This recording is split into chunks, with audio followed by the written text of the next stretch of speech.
接連有長者進食嘅時候啃親，窒息昏迷死亡。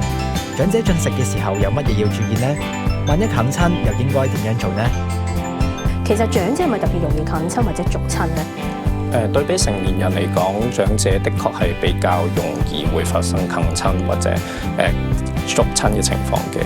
咁首先就係因為可能年紀大啦，咁身體機能開始退化，包括咀嚼同埋吞咽、肌肉控制啦、神經嘅反應啦，都會同成年人係爭少少嘅。咁亦都可能亦都係容易有其他疾病啦，例如係如果佢本身係有中風啊、失智啊，又或者係柏金遜病嘅話咧，呢啲情況都係老年人發生嘅話咧，咁就會變咗比較容易係逐親咯。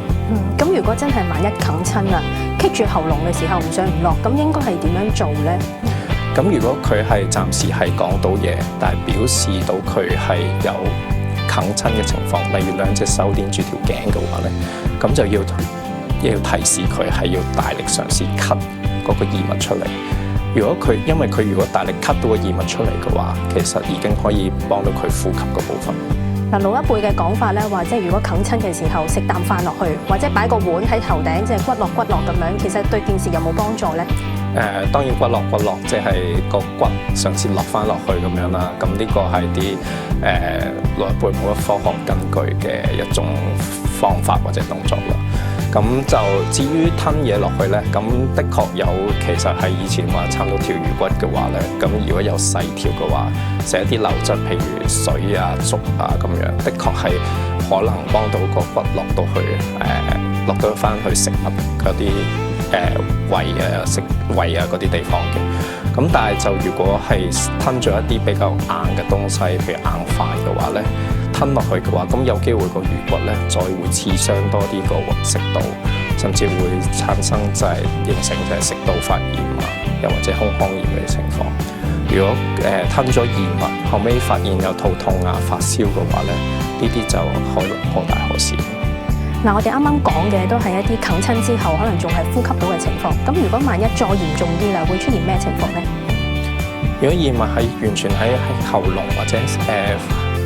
或者氣道裡面完全阻塞住嘅話，咁病人就會冇辦法可以透氣。如果透氣唔到嘅話，咁就有機會窒息甚至死亡。咁呢啲可以係幾秒鐘之內嘅事嚟嘅，其實係咪好似我哋而家電腦模型圖見到嘅情況？個異物而家棘住喺咩位置咧？係，而家個異物就其實都幾大粒嘅，喺個喉嚨嗰個位置啦。咁你見到呢個異物就有機會完全阻塞到佢嘅氣管，咁變咗個病人就冇辦法透氣，所以係需要即時搶救。咁即係萬一出現呢個情況啦，我哋應該點樣去急救咧？如果出現呢個情況嘅話，咁就要我哋需要企喺個病人嘅身後邊啦。咁就嘗試係兩隻手環抱佢嘅腹部，揸實拳頭，咁然之後用力向上方去擠壓，咁嘗試產生一個壓力出嚟，咁就令到佢有個氣壓，等個異物可以順利吐出嚟。咁呢個其實係一個產生氣流嘅動作。等佢可以排走呢個異物，咁病人就可以呼吸翻。呢個動作係直至幾時先要停呢？呢個動作其實要不停重複嘅，直到個病人個異物係順利吐出嚟為止。當然，如果冇辦法順利吐出嚟，然之後個病人甚至係意識模糊，甚至係冇咗唔清醒嘅時候咧，咁就可能要進行 CPR。咁我哋而家又有第二幅電腦模型圖啦。其實見到啲乜嘢咧？係咪即係代表我哋進行呢個急救嘅時候個身體出現嘅變化咧？冇錯嘅嚇。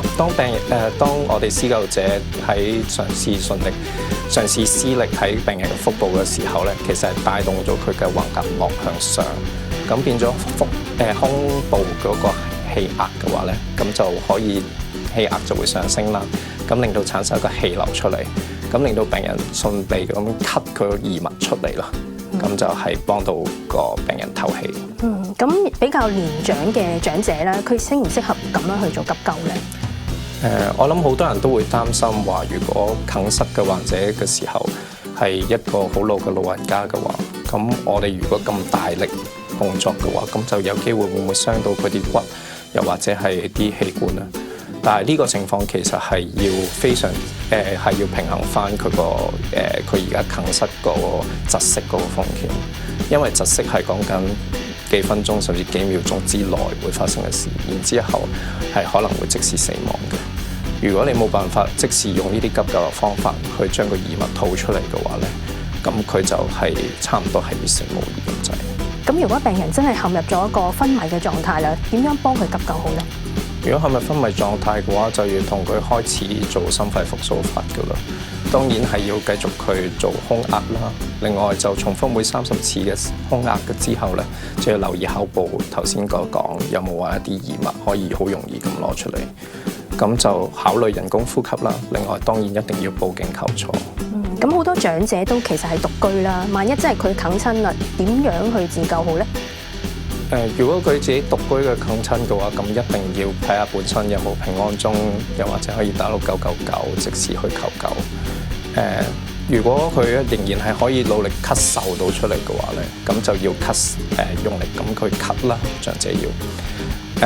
當然有啲方法就係可以係嘗試翻模仿翻個腹壓嘅方法，但係就係可能用屋企自己一啲凳背啦。咁嘗試就壓落去嗰個凳背上邊，亦都係同樣嘅原理，咁啊產生嘅氣流，等佢幫到佢吸翻佢出嚟咯。咁我哋聽到一啲新聞咧，即係長者啃親嘅時候啊，近期食嘅食物咧都可能係比較滑嘅食物啦，腸粉啊、燒賣啊、炒蛋啊、皮蛋瘦肉粥呢啲，咁呢啲算唔算係高危嘅食物咧？通常我哋喺急症室一般見到啃室嘅元兇咧，通常一啲比較一粒啊、大件啊、圓形啊咁嗰啲食物嘅。咁頭先講過一啲點心，例如燒賣啊、山竹牛肉球啊，呢啲咧都係一啲比較我哋常見到嘅一啲食物啦，會係造成啃室嘅。另外就係燒肉啊、一件嘅肉切開咗嘅肉啊咁樣。咁有陣時長者心急嘅時候咧，就會成件吞咗落去，咁就一件咁樣喺個喉嚨嗰個位置嗰度卡住咗，咁就變咗就係會造成啃室啦。另外比較滑啊、黏性高嘅食物啊，例如頭先講腸粉啦、年糕啊呢啲，咁就有機會亦都係會卡住咗喺喉嚨嗰度，咁亦都係容易阻塞嘅。咁係咪應該好似小朋友咁剪碎啲食啊？定係應該點樣注意好咧？其實真係需要剪碎嗰啲食物嘅，盡量要細啖咁樣食啦。留意翻裏面會唔會有啲比較大件又好難咬到嘅食物。咁樣，因為如果長者本身牙齒唔好嘅話咧，冇咗咀嚼功能嘅話，咁其實好多時心急得滯嘅話咧，咁就會咁樣吞咗落去，然之後造成啃室。長者飲水會唔會容易逐親或者即係啃親嘅？頭先講過梗塞個原理，其實都係關於長者係吞咽嗰部分，成個肌肉同埋神經協調嗰個能力啦。咁有陣時，就算係進食一啲流質食物嘅話，有陣時長者亦都可能會落錯格嘅。咁如果水入咗去肺部嘅時候，咁就係可能會話我哋俗稱飲水逐親嘅情況咯。咁就所以變咗呢啲情況，亦都要留意翻會唔會喺長者上面發生。尤其是如果你發現到佢吞完嘢、食完嘢之後，會成日會咳啊，飲嗰陣時食嘢嘅時間好似變長咗咁樣嘅話咧，咁可能就反映到佢本身吞咽同咀嚼嘅功能可能差咗，咁變咗要留意佢可能會有機會係會有逐親呢啲容易發生嘅情況。咁總括嚟講啦，即係長者食嘢有啲咩要注意咧？長者食嘢嘅時候，最緊要慢啦，要細心啦，要專心啦。咁可能你每一啖食嗰時候，咁可能唔可以太心急嘅。咁有陣時個環境嗰方面啦，咁就要保持係一個比較光嘅環境啦。亦都要盡量小心，就係唔好話食嘢嘅時候講太多談話啦。咁就有機會喺食嗰陣時，亦都同時講嘢嘅話，就會落錯格嘅情況發生㗎啦。咁有陣時亦都要特別同屋企人食嘢嗰陣時留意翻啦。有陣時可能長者出於環境嘅因素，咁所以唔夠膽講話自己話吞唔到啊、食唔到啊咁樣。咁有陣時我哋見到嘅情況就係，如果屋企人帶咗啲長者去一啲比較好環境嘅餐廳嘅時候咧，長者就唔想就將啲吞唔到嘅嘢咁掠翻出嚟，夾硬吞咗落去，咁就發生咗啃室嘅情況。呢啲係特別要留意。